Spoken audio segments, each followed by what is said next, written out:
أعوذ بالله من الشيطان الرجيم.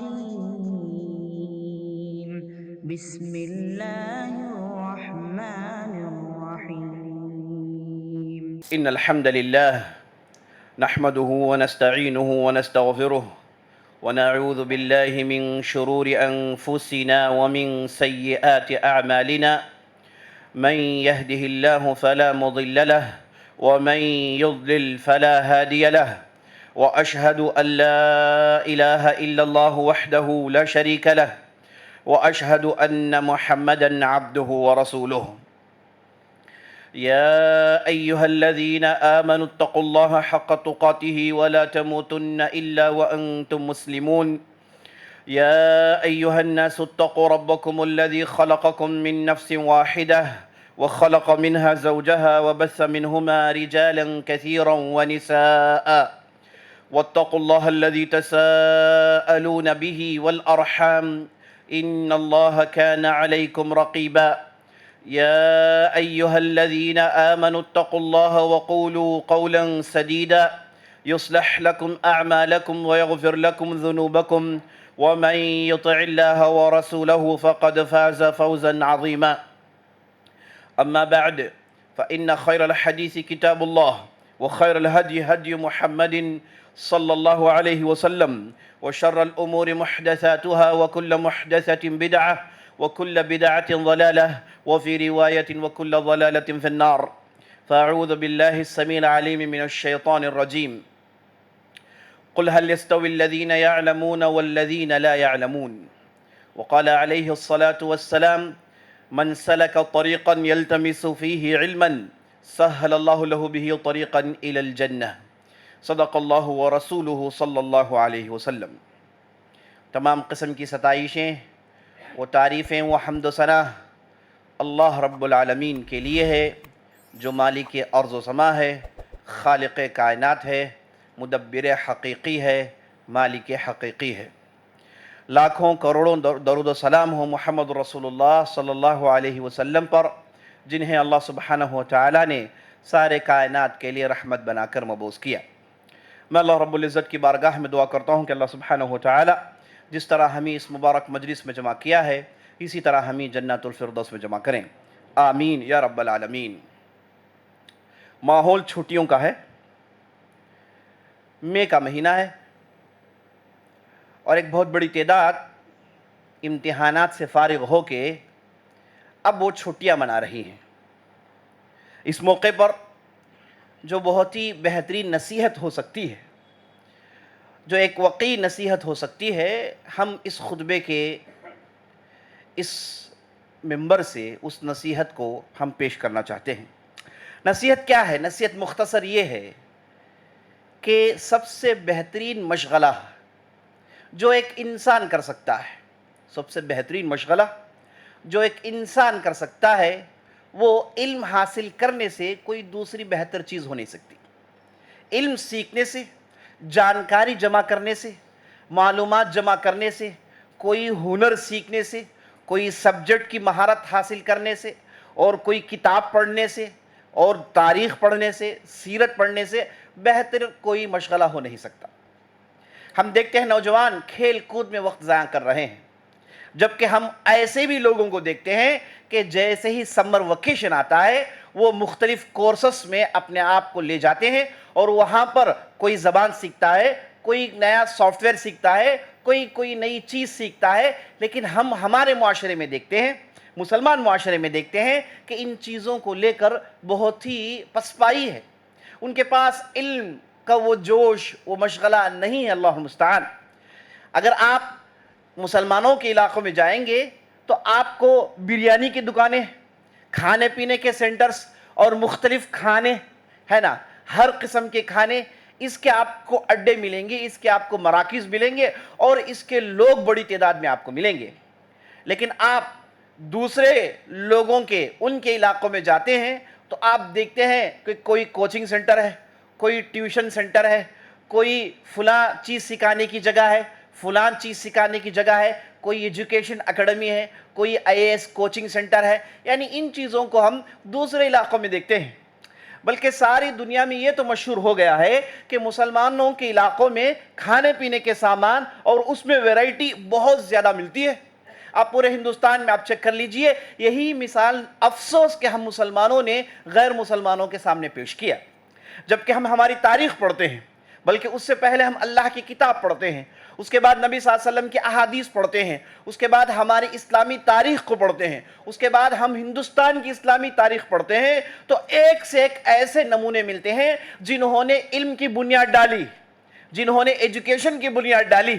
اور اللہ نے دیکھیے قرآن میں کیا کہا, قُلْ هَلْ يَسْتَوِي الَّذِينَ يَعْلَمُونَ وَالَّذِينَ لَا يَعْلَمُونَ. اے نبی صلی اللہ علیہ وسلم آپ بتا دیجئے, آپ بیان کر دیجئے, جو لوگ جانتے ہیں وہ ان لوگوں سے کئی درجے بہتر ہیں جو لوگ نہیں جانتے.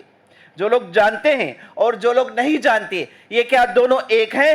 اللہ سبحانہ وتعالی قرآن میں سوال کرتا ہے. اللہ نے قرآن میں ایک جگہ ارشاد فرمایا, قل فَاسْأَلُوا أَهْلَ الذِّكْرِ إِن كُنتُمْ لَا تَعْلَمُونَ. اے لوگو جاؤ ان لوگوں سے پوچھو جن کے پاس علم ہے اگر تم نہیں جانتے. تو اللہ سبحانہ وتعالی نے علم رکھنے والوں کی عزت بیان کی, اور یہ بھی اللہ نے قرآن میں ارشاد فرمایا, یا ایھا الذین آمنوا, اے لوگو جو ایمان لائے ہو, اے لوگو جو ایمان لائے ہو, ارفع اللہ الذین آمنوا منکم والذین اوتوا العلم درجات. اللہ نے کہا کہ اللہ سبحانہ وتعالی جو لوگ ایمان رکھتے ہیں اور جو لوگ علم رکھتے ہیں ان کے درجات کو ہم بلند کرتے رہتے ہیں. دنیا میں بھی درجات بلند ہیں اور آخرت میں بھی درجات بلند ہیں.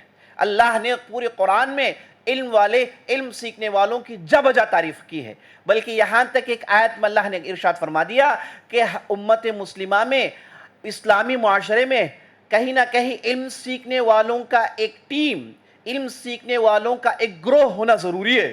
ایک گروہ, ایک ٹیم جو دین کا علم سیکھتی ہو, سکھاتی ہو, اس کا ہونا فرض کفایہ ہے. یعنی اگر ایک ٹیم نہ ہو تو پوری امت, پورا معاشرہ گنہگار ہو جاتا ہے. ایک تو ایسی ٹیم ہونی ہے جو دین کو لے کر ایکسپرٹیز حاصل کرے, دین کے معلومات حاصل کرے اور لوگوں کو سکھائے. یہ اللہ نے قرآن میں ارشاد فرمایا ہے. اور نبی صلی اللہ علیہ وسلم نے جو 23 سال میں انقلاب برپا کیا, آپ صلی اللہ علیہ وسلم 40 سال میں نبی بنتے ہیں, 13 سال مکی زندگی, 10 سال مدنی زندگی, اور 23 سال میں 20 پر 3 سال میں آپ صلی اللہ علیہ وسلم نے پورے جزیرۃ العرب کو بدل دیا, پورے عربین پیننسولا کو بدل دیا. حالانکہ یہاں پر جو عرب رہتے تھے وہ نہایت جاہل لوگ تھے, ان کے پاس ترقی کے کوئی سامان نہیں تھے, ان کے ملک کوئی مینوفیکچر یا پھر دوسرے تہذیبوں کے اعتبار سے عمدہ ہو, ایسا کچھ نہیں. یہ تو بالکل بنجارے قسم کے لوگ, اور ان کی بستی پوری صحرا, ان کے پاس تعلیم کی رمق دمق دور دور تک نہیں. ایسے لوگوں کو آپ صلی اللہ علیہ وسلم نے 23 سال میں بدل دیا. پتہ ہے کیسے بدلا؟ آپ صلی اللہ علیہ وسلم نے جیسے ہی آپ صلی اللہ علیہ وسلم نبی بنے, اس وقت سے آپ صلی اللہ علیہ وسلم نے امت کو تعلیم دینا شروع کیا. اسی لئے ایک حدیث میں آپ صلی اللہ علیہ وسلم ارشاد فرماتے ہیں, بعثت معلم البشریہ بعثت لاتمم مکارم الاخلاق. آپ صلی اللہ علیہ وسلم کہتے ہیں اللہ نے مجھے نبی بنایا تاکہ میں اخلاق کے بلند مرتبے کو پہنچ کر لوگوں کو دکھاؤں. ایک جگہ آپ صلی اللہ علیہ وسلم ارشاد فرمایا, اللہ نے مجھے ساری دنیا کو تعلیم دینے کے لیے بنایا. تو آپ صلی اللہ علیہ وسلم آئے, پہلے دن سے لوگوں کو تعلیم دی, سکھایا, علم سکھایا, لوگوں کو بٹھایا, ان کے دماغوں کو رونق افروز کیا, ان کے دلوں کو یقین سے بھرا. یہی کام آپ صلی اللہ علیہ وسلم نے 23 سال کیے, اور نتیجہ کیا نکلا؟ اس چھوٹی سی مدت میں ایک ایسی قوم تیار ہو گئی جو آگے چل کے ساری دنیا میں لیڈر بن جاتی ہے, ساری دنیا کی قیادت کرتی ہے, ساری دنیا کو راستہ دکھاتی ہے.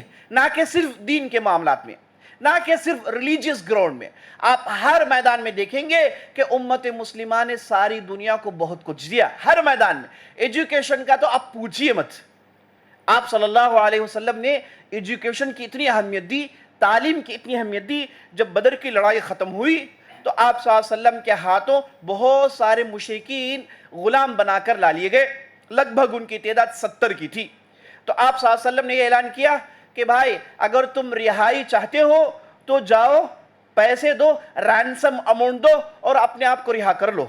اگر یہ نہیں کر سکتے, تم میں سے جو لوگ لکھنا پڑھنا جانتے ہیں, تم میں سے جو لوگ لکھنا پڑھنا جانتے ہیں وہ ہم میں سے 10 آدمی کو، ایک ایک فرد 10 آدمی کو لکھنا پڑھنا سکھائے گا تو ہم انہیں رہا کر دیتے ہیں، مفت میں رہا کر دیتے ہیں۔ تو اس سے آپ کو معلوم ہوا آپ صلی اللہ علیہ وسلم کی نظر میں تعلیم کی اہمیت کیا تھی۔ اور آپ صلی اللہ علیہ وسلم نے اپنی مسجد بنائی جسے مسجد النبوی کہا جاتا ہے، اور اس مسجد میں ایک علاقہ ڈیڈیکیٹ کیا جسے صفہ کہا جاتا ہے، جہاں پر علم حاصل کرنے والے 24 گھنٹے رہتے ہیں، جن کی تعداد نبی صلی اللہ علیہ وسلم کے آخری زمانے میں 70 سے زیادہ تھی۔ یہ تعداد کا کام کیا تھا؟ یہ لوگ اس جگہ بیٹھتے، مسجد کے آج بھی آپ جائیں گے جسے روضہ شریف کہتے ہیں۔ ایک زمانے میں اصحاب صفہ یہی رہتے تھے، اصحاب صفہ یہاں یہی رہتے تھے، کھانا پینا رہنا سہنا سب کچھ یہی، اور کام 24 گھنٹے یہ تھا کہ آپ صلی اللہ علیہ وسلم سے علم سیکھیں، قرآن کا علم سیکھیں، احادیث کا علم سیکھیں، اور یہی انہیں کرنا تھا۔ آگے چل کے سمجھیے یہی مدرسوں میں، یہی یونیورسٹیز میں کنورٹ ہوا عزیز ساتھیوں۔ مسلمانوں نے ساری دنیا کو ایجوکیشن سکھایا، بلکہ مسلمان آنے سے پہلے ساری دنیا کی حالت یہ تھی کہ یہاں پر جاہل لوگ، ان پڑھ لوگ، ان کا راج تھا۔ اور خاص طور پر یورپ کے اندر ان کے تو بلیک ڈیز چل رہے تھے نا، ان کے ہاں تعلیم کیا چیز ہے، وہاں تو نیرے بیڈوین قسم کے لوگ رہتے تھے۔ یہ جب اسلام آیا تو وہ اسلامی مملکتوں میں آتے اور یہاں سے تعلیم حاصل کرتے، اور انہوں نے اپنی بستیوں کو بنایا۔ انہوں نے آکسفورڈ یونیورسٹی بنایا تو انہوں نے جامعہ ازہر القاہرہ کائرو میں جو یونیورسٹی ہے اسے دیکھا، اس کے پیٹرن میں انہوں نے آکسفورڈ بنایا، اس کے پیٹرن میں انہوں نے ہارورڈ بنایا۔ ساری یونیورسٹیز، ساری کالجز انہوں نے ہم مسلمانوں کو دیکھ کر بنایا۔ فزکس کہیے، کیمسٹری کہیے، میکس کہیے، ہر میدان میں مسلمانوں کے اس زمانے میں انونشنز اتنے زیادہ تھے کہ ان لوگوں نے آ کر عربی سیکھی، اور اس کے بعد عربی زبان سیکھنے کے بعد ان لوگوں نے باقاعدہ ان علوم کو حاصل کیا۔ اللہ اکبر۔ اور اللہ نے قرآن میں جو پہلا لفظ نازل کیا، قرآن میں جو پہلا لفظ نازل کیا جو ہمارا بچہ جانتا ہے، وہ کیا ہے؟ اقرأ بسم ربک الذی خلق۔ اے نبی صلی اللہ علیہ وسلم آپ پڑھیے اللہ کا نام لے کر، پڑھیے۔ اقرأ، ہماری امت اقرا ہے، پڑھنے لکھنے والی امت ہے، اور ہم لوگوں نے 1000 سال تک ساری دنیا کو تعلیم دی، ساری دنیا کو انسانیت سکھایا۔ آج جو یورپ کھڑا ہوا ہے، آج جو امریکہ کھڑا ہوا ہے، آج جو ساری دنیا میں دوسرے ترقی یافتہ ممالک کو ہم دیکھتے ہیں، یاد رکھ لیجئے ان لوگوں نے اسلام کے احسانات پر اپنی عمارتوں کو بنا، اسلام کے دیے ہوئے چیزوں پر انہوں نے اپنی تہذیب کو تیار کیا، ورنہ ان لوگوں کے پاس تعلیم کے نام پر کچھ تھا ہی نہیں۔ بعض مذاہب میں تعلیم حاصل کرنا حرام ہے، بعض مذاہب میں علم حاصل کرنا حرام ہے، اور بعض مذاہب میں علم حاصل کرنا صرف بعض قبیلوں کے لیے، صرف بعض ذاتوں کے لیے۔ یہ ذات والے علم حاصل کریں گے، یہ ذات والے نچلے طبقے کے ہیں، یہ ذات والے فلاں ہیں، انہیں تعلیم حاصل کرنے کا کیا حق ہے؟ یہ دوسرے مذاہب میں ہم دیکھتے ہیں۔ ایک واحد اسلام ہے، قربان جائیں اس اسلام پر، اس نے بچے کو تعلیم دی۔ ایک بہت بڑے عالم تھے جن کا نام تھا عطا بن ابی رباح۔ یہ کالے کلوٹے حبشی تھے۔ یہ جب پیدا ہوئے ان کی والدہ نے کہا کہ بھائی تمہارا شکل اور نہ تمہاری جو ہے خاندان، نہ تمہارا خاندان، نہ تمہارے یہاں اتنی شہرت ہے کہ کوئی تم عزت کرے۔ اگر تم عزت چاہتے ہو تو علم کے راہ میں چلو، اگر تم عزت چاہتے ہو علم کے راہ میں چلو۔ یہی عطا بن ابی رباح عزیز ساتھیوں آگے چل کے اتنا علم حاصل کرتے ہیں، اور حج کے موقع پر یہ اعلان ہوتا ہے الا لا یفتی الا عطا، اے لوگوں خبردار، حج کے اس موقع پر اگر کوئی فتویٰ دینے کا حق رکھتا ہے تو وہ عطا بن ابی رباح ہے، اس کے علاوہ کوئی فتویٰ نہیں دے گا۔ اور ان کے پاس فتویٰ حاصل کرنے کے لیے لوگ حرم میں آتے اور لوگ کیوں میں کھڑے ہو جاتے تھے اور سب کے جوابات دیتے۔ ایک مرتبہ اس وقت کا بادشاہ آیا جس کا نام تھا سلیمان بن عبد الملک، بہت زبردست بادشاہ تھا۔ یہ جب آیا اسے کچھ مسئلہ پیش آیا تو اس نے لوگوں سے پوچھا، تو لوگوں نے کہا کہ اس کا جواب تو عطا ہی دے سکتے ہیں۔ تو کہا کہ چلو عطا کو بلاؤ۔ انہوں نے کہا کہ عطا آتے نہیں، عطا کے پاس لوگ جاتے ہیں۔ تو بادشاہ نے پوچھا کہ کہاں جائیں؟ کہا کہ حرم میں بیٹھتے ہیں۔ تو بادشاہ بنفس نفیس حاضر ہوا۔ بادشاہ مطلب خلیفہ، اس زمانے کے خلیفے، ان کی حکومت آدھی دنیا میں ہوتی تھی، کوئی معمولی لوگ نہیں تھے۔ تو یہ جب داخل ہوئے حرم میں تو دیکھا کہ صف لمبی کھڑی ہوئی ہے، تو ان کے لوگوں نے صفوں کو چیر کے سیدھا عطا کے سامنے بادشاہ کو کھڑا کر دیا، اور بادشاہ نے کہا کہ میرے پاس ایک مسئلہ ہے۔ عطا بن ابی رباح نے کہا کہ نہیں، کیونکہ آخری میں جاؤ، آپ کا ٹرن کا انتظار کرو. تو وقت کا خلیفہ اپنا ٹرن کا انتظار کرتا ہے اور اس کے بعد ان سے فتویٰ پوچھتا ہے. تو اندازہ لگائیے حبشی کالا کلوٹا غلام جس کی کچھ بھی اہمیت نہیں تھی، علم نے اسے اتنا بڑا مرتبہ دیا کہ اس وقت کا بادشاہ ان کے پاس کھڑ کے سوال کرنے کے لیے بےتاب ہوتا ہے. اور آپ تاریخ پڑھتے جائیے، آپ تاریخ پڑھتے جائیے. اسی ہندوستان کو آپ لے لیجئے، ابھی ماڈرن انڈیا کو آپ لے لیجئے. جب ہندوستان انڈیپینڈنس حاصل کرتا ہے 1947 کے اندر، تو جب منسٹریز بنائی گئی، مختلف منسٹرز کا انتخاب ہوا، تو جب بات ایجوکیشن کی آئی، جب کہا گیا بھائی منسٹر آف ایجوکیشن کون ہوگا، تو جتنے بھی کانگریس پارٹی کے لیڈر تھے، جتنے بھی انٹلیکچوئلز تھے، سبوں نے بالاتفاق کہا ابوالکلام آزاد کے علاوہ کوئی دوسرا آدمی اس ڈپارٹمنٹ کو جھیل نہیں سکتا. ابوالکلام آزاد کے علاوہ کوئی دوسرا آدمی ایجوکیشن منسٹر بننے کی طاقت نہیں رکھتا، آپ حیثیت نہیں رکھتا، اہلیت نہیں رکھتا. تو بالاتفاق ہندوستان کے آزاد ہندوستان کے سب سے پہلے ایجوکیشن منسٹر کون تھے جی ساتھیوں؟ ابوالکلام آزاد رحمت اللہ علیہ. اور یہ کون تھے ابوالکلام آزاد؟ ابوالکلام آزاد ایک بہترین مفسر تھے، ایک بہترین اسلامی اسکالر تھے، ایک بہترین ادیب تھے، اردو زبان کے چوٹی کے ماہر، عربی زبان کے چوٹی کے ماہر، فارسی زبان کے چوٹی کے ماہر. علوم اسلامیہ کو جنہوں نے پڑھ کر پی لیا وہ آدمی ہیں.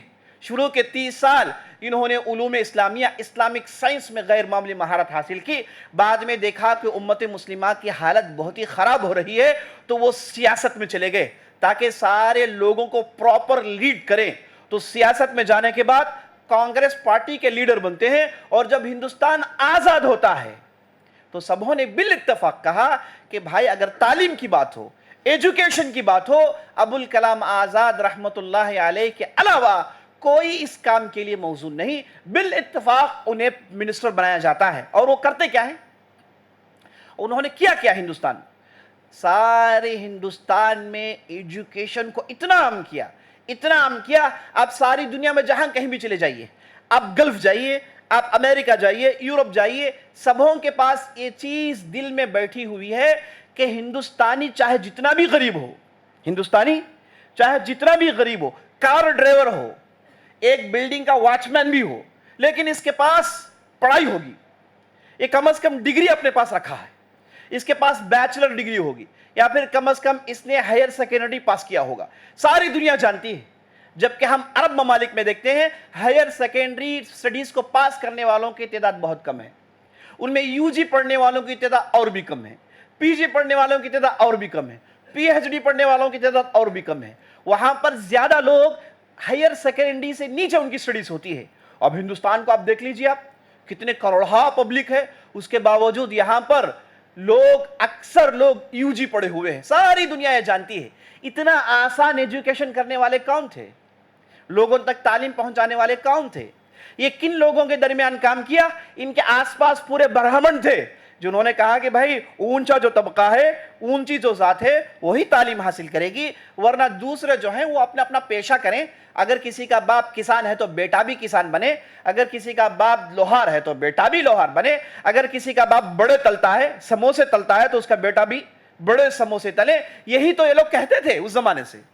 یہ آئے، انہوں نے کہا کہ نہیں، تعلیم سب کو ہوگی، بچہ تعلیم حاصل کرے گا. اور حکم دیا سارے ہندوستان میں سکولز کا ایک غول بنا دیا گیا، سکولز کی ایک چین بنائی گئی. اور پورے ہندوستان میں جتنے سکولز ہیں، جتنے یونیورسٹیز ہیں، جتنے کالجز ہیں، یاد رکھ لیجئے دنیا میں کہیں اور نہیں. ساری دنیا ہندوستان کو ایجوکیشن کے اعتبار سے آج بھی بڑے تعجب سے دیکھتی ہے. اور آپ دیکھ لیجئے بڑے بڑے انوینشنز کرنے والے، اگرچہ کہ وہ یورپ کنٹری کے یونیورسٹیز ہوں یا پھر آپ کو امریکہ کے یونیورسٹیز ہوں، آپ دیکھیں گے وہاں پر ہندوستانی اپنا سکہ جما چکے ہیں. یہ کیسے ممکن ہے بھائی؟ کیونکہ یہاں پر تعلیم اتنی آسان کی گئی، تعلیم کو کمپلسری کیا گیا اور چائلڈ لیبر کو ختم کیا گیا. یہ شروع سے اس پر کام کیا گیا. تو آج ہم دیکھتے ہیں کہ ساری دنیا میں ہندوستان میں لوگ تعلیم کم از کم حاصل کر سکتے ہیں، کرتے بھی ہیں. اور اس کے پیچھے اس کامیابی کا صحرا کس کے منہ جاتا ہے؟ یاد رکھ لیجئے ابوالکلام آزاد رحمت اللہ علیہ کے چہرے میں جاتا ہے. انہوں نے اس کام کو کیا اور ساری ہندوستان میں سب سے طاقتور جو علمی انسٹیٹیوٹس ہیں، ایجوکیشنل انسٹیٹیوٹس ہیں، ہم جاتے ہیں وہ آئی آئی ٹیز ہے کہ نہیں؟ آئی آئی ٹیز یہ پورے ہندوستان کی جان ہے. یہاں پر جو ایجوکیشن، یہاں پر جو ریسرچ ہوتا ہے، یہی ہندوستان کی شان ہے. ان آئی آئی ٹیز کو بنانے والے آپ جا کے چیک کر لیجئے، نیٹ میں ماریے کس نے اسے بنایا. پورے ہندوستان میں جو آج آئی آئی ٹیز آپ کو دیکھنے کو مل رہی ہے، یاد رکھ لیجئے اس کے پیچھے ابوالکلام آزاد رحمۃ اللہ علیہ کا ہاتھ ہے. اور وہ کون تھے؟ دینی تعلیم یافتہ. اور ہمارے علماء آپ دیکھ لیجئے جن لوگوں نے فزکس میں بہت بڑے انونشنز کیے. ابو الحیان فزکس میں بڑا نام آتا ہے. ابو الہیثم ایک بہت بڑا نام آتا ہے جنہوں نے بہت بڑے آپتالمولوجسٹ سے، آنکھوں میں ان کی پوری ریسرچ ہے. بڑے بڑے لوگ ہیں. یہ آپ جا کر دیکھیے، یہ حدیث پڑھے ہوئے ہوں گے، تفسیر پڑھے ہوئے ہوں گے، اور یہ جو ہے فقہ میں ماہر رہے ہوں گے. شروع میں انہوں نے تعلیم ایسے حاصل کی، بعد میں انہوں نے ان چیزوں کو ڈیولپ کیا، ان چیزوں کا انوینشن کیا ہے. اب ساری ہندوستان میں سب سے مشہور یونیورسٹی، سب سے مشہور یونیورسٹی کون ہے؟ بچہ بتائے گا، کہے گا کہ علی گڑھ یونیورسٹی ہے. علی گڑھ یونیورسٹی ساری دنیا میں سارے ہندوستان میں سب سے مشہور یونیورسٹی ہے. اسے قائم کس نے کیا؟ سر سید احمد خان نے. سر سید احمد خان کون تھے؟ ایک بہت بہترین مفسر اور حدیث کا علم رکھنے والے، فقہ کا علم رکھنے والے، اردو زبان کے ماہر، عربی زبان کے ماہر، فارسی زبان کے ماہر. انہوں نے اس یونیورسٹی کی بنیاد ڈالی. آپ جا کر اس یونیورسٹی کو دیکھیے، ضرور دیکھیے. ہم جنوب میں رہنے والے، ساؤتھ میں رہنے والے ان چیزوں کو نہیں دیکھتے. ہم گھومنے کے لیے نکلتے ہیں تو کہاں نکلتے ہیں؟ کبھی ایگزیبیشن میں چلے گئے، کبھی ادھر جو ہے بیچ چلے گئے، کبھی ہوٹلوں کو تو جاتے ہیں. گھر سے نکلے سیدھے ہم ختم ہوتے ہیں ہوٹلوں میں، ہے نا؟ ہمارا کام ہی یہی ہے. بعض لوگوں نے کہہ دیا کہ بھائی یہ جو ہندوستان کے مسلمان ہیں، ان کا جو ہے دل کا دروازہ ان کے پیٹ سے کھلتا ہے. ان کا دل کا دروازہ جو ہے پیٹ سے کھلتا ہے، پیٹ سے انہیں اپروچ کریں. اللہ المستعان. یہ غلط ریپرزنٹیشن ہم نے دے دیا ہے، غلط ریپرزنٹیشن ہم نے دے دیا. جائیں اس یونیورسٹی کی زیارت کریں، دیکھیں کتنی بڑی یونیورسٹی انہوں نے بنائی ہے، کتنی بڑی یونیورسٹی انہوں نے بنائی، ماشاءاللہ تبارک اللہ. اور اس کے بعد آج بھی ان کا نام ہے، آج بھی اسے علی گڑھ مسلم یونیورسٹی کہتے ہیں. دشمنوں نے بہت کوشش کی لیکن کچھ بھی بگاڑ نہیں پائے. آج بھی یہ اپنے تان بان شان سے یہ یونیورسٹی کھڑی ہوئی ہے. کس نے قائم کیا؟ سر سید احمد خان رحمۃ اللہ علیہ نے. بہت بڑے دینی عالم تھے، بہت بڑے. شاہ عبدالعزیز کے حلقے میں بیٹھ کر علم حاصل کرنے والے چھوٹے سے طالب علم آگے چل کے اتنا بڑا کام کرتے ہیں. آپ سارے ہندوستان آپ دیکھ لیجئے، جو اسلامی اسکالرز تھے جنہوں نے دین علم حاصل کیا، انہوں نے دنیا میں ایسا شائن کیا، ایسا ایکسل کیا کہ ایک دو مثال نہیں، کئی مثالیں موجود ہیں. تو اس ویکیشن میں، اس سمر ویکیشن میں سب سے بہتر کام ایک نوجوان جو کر سکتا ہے، اور پیرنٹس جو بچوں کو سب سے بہترین تحفہ جو دے سکتے ہیں، وہ یہ ہے کہ انہیں کسی کتاب پڑھنے پر ابھاریے. کہے کہ اپنا تعلق کتاب سے رکھیں، اور جس کسی فرد کا تعلق کتابوں سے ہو جائے، اگر کوئی فرد کتابوں کو پسند کرنا شروع کر لے، کتاب پڑھنے میں اسے مزہ آتا ہے، جان لیجئے کہ بڑا آدمی بنے گا. جتنے بھی بڑے بڑے انٹلیکچوئلز ہیں آپ جا کر دیکھیے کہ ان کا تعلق کتابوں سے اچھا ہوتا ہے. کتابوں کو اپنے دوست بناتے ہیں، کتابوں کے ساتھ وقت بتاتے ہیں. آوارہ غنڈے اوباش کے ساتھ جو گھومتے ہیں وہ کچھ نہیں کر سکتے. آپ جا کر دیکھ لیجئے، وہ چاہے آئی ٹی فیلڈ ہو یا پھر کوئی اور فیلڈ ہو، جن لوگوں نے بھی بڑے بڑے کام کیے، بڑے بڑے کنٹریبیوشنز کیے، آپ دیکھیں گے کہ ان کے تعلقات کتاب سے اچھے تھے. تو آپ بحیثیت پیرنٹس یا پھر اگر آپ اسٹوڈنٹ ہیں تو آپ جان لیجئے کہ کتاب سے بہتر کوئی دوست دنیا میں ہو نہیں سکتا. اگر آپ کسی سے دوستی کرنا چاہتے ہیں، کتابوں سے دوستی کریے، کتابوں سے اپنے اچھے تعلقات رکھیے، پڑھیے، کتابوں سے تعلقات بڑھائیے. اور جان رکھیں، آپ جو پڑھتے ہیں یہ کچھ عبادت سے کم نہیں ہے، یہ کچھ عبادت سے کم نہیں ہے. علم، اللہ نے کتاب و سنت میں علم کا لفظ استعمال کیا، یہ جنرل لفظ ہے جو اسلامی علوم غیر اسلامی علوم پر منحصر ہے. ہاں، اسلامی علوم کو تو ٹاپ آف دا لسٹ بنا دیا گیا ہے، لیکن دوسرے علوم کو بھی حاصل کرنے میں کوئی قباحت نہیں، بلکہ اس میں عبادت کا اجر ملے گا، یہ یقین طور پر آپ جان لیجئے. تو کتابیں اٹھائیے، کتابوں سے اپنے تعلقات قائم کریے، پڑھائی سے اپنے تعلقات قائم کریے، بچوں کو پڑھنے پر ابھاریے، اور ہر آدمی اپنے گھر میں کتابیں رکھیں. اب ویکیشن آ گیا، سٹڈیز ختم ہو گئے، گھر میں والد صاحب کہیں گے کہ بھائی پورے کتاب اٹھا کو ایڑے میں ڈالو با، ہے نا؟ پورے کتاب میں اٹھائے، ڈال دیے، گھر کو کتابوں سے پک کر دیا. اس کے بعد خوش ہو کے کہا کہ بھائی بوجھ ہلکا ہو گیا. بھائی صاحب، آپ عقل رکھتے ہیں کہ نہیں عقل رکھتے ہیں؟ آپ نے جن چیزوں کو باہر پھینکا وہ اصل میں اندر رہنا چاہیے. اور جو اندر ہے وہ اصل باہر ہونا چاہیے. گھروں میں آپ الماری بھر کتابیں رکھیے, آپ پڑھتے کہ نہیں پڑھتے دوسری بات, کون پڑھے گا اسے, کون پڑھے گا اسے؟ یہ وہ لوگ کہتے ہیں جو کتاب کی اہمیت نہیں جانتے. وقت ساتھ نہیں دے رہا, ورنہ میں ایسی ایسی مثالیں بیان کرتا آپ ہکے بکے ہو جائیں گے کہ لوگوں نے کیسی کیسی کتابوں کو جمع کیا. تو آج اس خطبے کے جو روح سے میں آپ کے سامنے جو بات رکھنا چاہتا ہوں وہ یہ ہے کہ سمر ویکیشن آپ علم سیکھنے میں, کتابیں پڑھنے میں, کوئی اچھی چیز سیکھنے میں, کوئی اچھا کورس کرنے میں, کوئی لینگویج سیکھنے میں اپنا وقت صرف کریے. کھیل کود تو ہے, تو اب ویکیشن میں کہاں کھیلتے ہیں آپ؟ ویکیشن میں پورا کھیلتے ہیں, اور اس کے بعد کہاں آپ چھوڑ دیتے ہیں کھیل؟ بتائیے مجھے. اس کے بعد بھی تو کھیلتے رہتے ہیں. کھیل کود تو ہے آپ کے ساتھ, لیکن وقت ضائع مت کریے. وقت ضائع کرنا یہ بے وقوفی ہے. نبی صلی اللہ علیہ وسلم کی حدیث سنا کر اپنی بات ختم کرتا ہوں. آپ صلی اللہ علیہ وسلم کہتے ہیں نعمتان مغبون فیہما کثیر من الناس الصحۃ والفراغ. دو ایسی نعمتیں ہیں لوگ عام طور پر اس تعلق سے سیریس نہیں ہوتے, عام طور پر اس تعلق سے وہ سوچتے نہیں, غفلت میں پڑے ہوئے ہوتے ہیں. وہ دو نعمتیں کیا ہیں؟ الصحۃ والفراغ, صحت, ہیلتھ, اور نمبر 2 فری ٹائم, فارغ وقت. یہ دو ایسی نعمتیں ہیں لوگ اگر استعمال کر لیں تو بڑے بڑے کام کر سکتے ہیں. صحت ہے, کل صحت نہیں ہوگی. آج آپ کے پاس وقت ہے, کل آپ کے پاس وقت نہیں ہوگی. تو اللہ سبحانہ وتعالیٰ سے ہم دعا کرتے ہیں جو بھی کہا جو بھی سنا ہے اس کے مطابق عمل کرنے کی توفیق بخشے. سبحان ربک رب العزت عما یصفون وسلام علی المرسلین والحمد للہ رب العالمین.